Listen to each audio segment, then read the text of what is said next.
Tadi RDP, oh sorry, Royke Diapitaloka, sama disingkatnya RDP. Mohon maaf.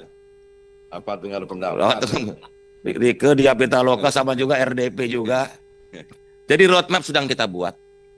Karena dampaknya harus terasa. Jadi ini kan baru pembentukan. Nanti monitoring evaluasi 1 tahun itu karena kita selalu bikin program harus lihat dampaknya. Sawit, coklat, kakao, petani tembakau, itu udah beda lagi tuh. Cara memanage sesuai potensinya. Instruksi pimpinan sedikit nyambung. Pak izin kalau boleh roadmap itu sekarang sudah mulai disusun, tidak menunggu setelah peristiwa, karena roadmap itu peta jalan. Ya, menurut saya itu bisa disusun karena banyak orang pinter di 13 kementerian dan 3 badan begitu. 5 badan.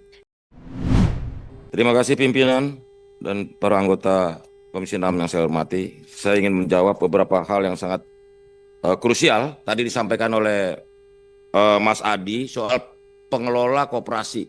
Saya sudah usulkan itu nanti ada SLIK, Sistem Laporan Informasi Keuangan. Jadi mereka yang bermasalah itu sebaiknya tidak boleh dalam surat edaran kita tidak boleh menjadi pengurus koperasi. Itu salah satu alat kontrolnya kepengurusan koperasi di level bawah. Pak pimpinan, yang saya sudah langsung disimpulkan, saya belum ngomong, tapi Pak Prof Nurdin sudah tahu apa yang kami mau. Satu, pasti validasi organisasi harus.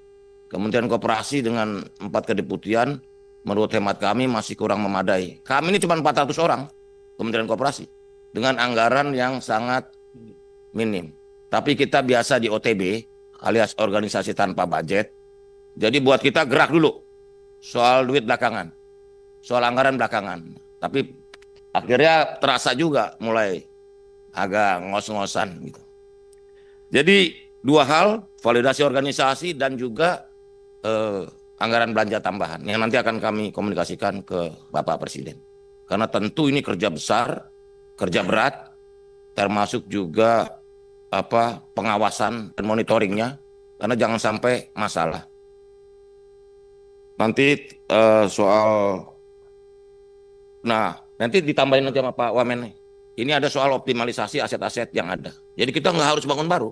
Banyak punya gudang, SD Inpres yang di-regrouping sehingga lebih efisien dan tidak mengeluarkan biaya yang terlalu besar. Tadi RDP, oh sorry, Royke Diapitaloka, sama disingkatnya RDP. Mohon maaf. Apa dengar pendapat? Royke Diapitaloka sama juga RDP juga. Jadi roadmap sedang kita buat. Karena dampaknya harus terasa. Jadi ini kan baru pembentukan. Nanti monitoring evaluasi 1 tahun itu karena kita selalu bikin program harus lihat dampaknya. Selama 1 tahun beroperasinya Kopdes di 1 desa ini apa? Kemiskinan ekstrim turun nggak? Harga-harga seperti apa? Jadi dampak dari program ini akan kita evaluasi, monitoring evaluasi setelah 1 tahun dia berjalan. Tadi ada pertanyaan soal modelingnya. Terus terang kita sekarang sedang melakukan piloting di 80 lokasi dengan 80 model desa. Jadi desa sawit bagaimana? Desa rumput laut bagaimana? Desa penghasil beras bagaimana? Desa nelayan bagaimana? Yang pasti model bisnisnya berbeda dari satu desa ke desa lain. Ini kita mau ambil piloting ini supaya kita bisa belajar mock-up ini, kita bisa belajar tentang model masing-masing desa. Sawit, coklat, kakao, petani tembakau, itu udah beda lagi tuh cara memanage sesuai potensinya. Instruksi pimpinan sedikit nyambung. Pak izin kalau boleh roadmap itu sekarang sudah mulai disusun, tidak menunggu setelah peristiwa, karena roadmap itu peta jalan. Ya, menurut saya itu bisa disusun karena banyak orang pinter di 13 kementerian dan 3 badan begitu. 5 badan.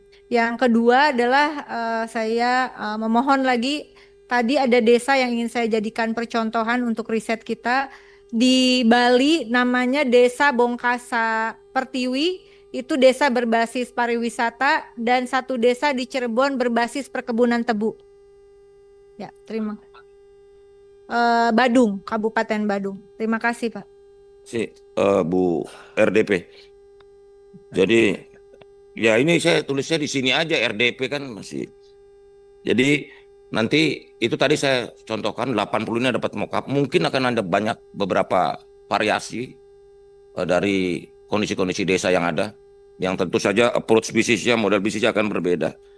Termasuk juga potensinya. Tadi saya pikir apa yang disampaikan Bu Rike Diah Pitaloka memang mengingatkan kita bahwa inilah utang sejarah kita sebenarnya. Koperasi ini utang sejarah kita. Ini tugas sejarah kita untuk sama-sama mewujudkan kelalaian tanda kutip kita sebagai anak bangsa meminggirkan koperasi. Bang, menurut data-data Pak Prof. Nurdin Halid, dari 7.000 triliun outstanding kredit, hanya 0,2% yang ke koperasi, alias 15 triliun perbankan. Bayangin ketidakperpihakan perbankan terhadap koperasi. Jadi kalau ini 350 triliun baru 5% kredit perbankan ke sektor koperasi. Dan memang terus terang memang SDM jadi tantangan kita, tapi kita nggak boleh mundur karena harus dilatih.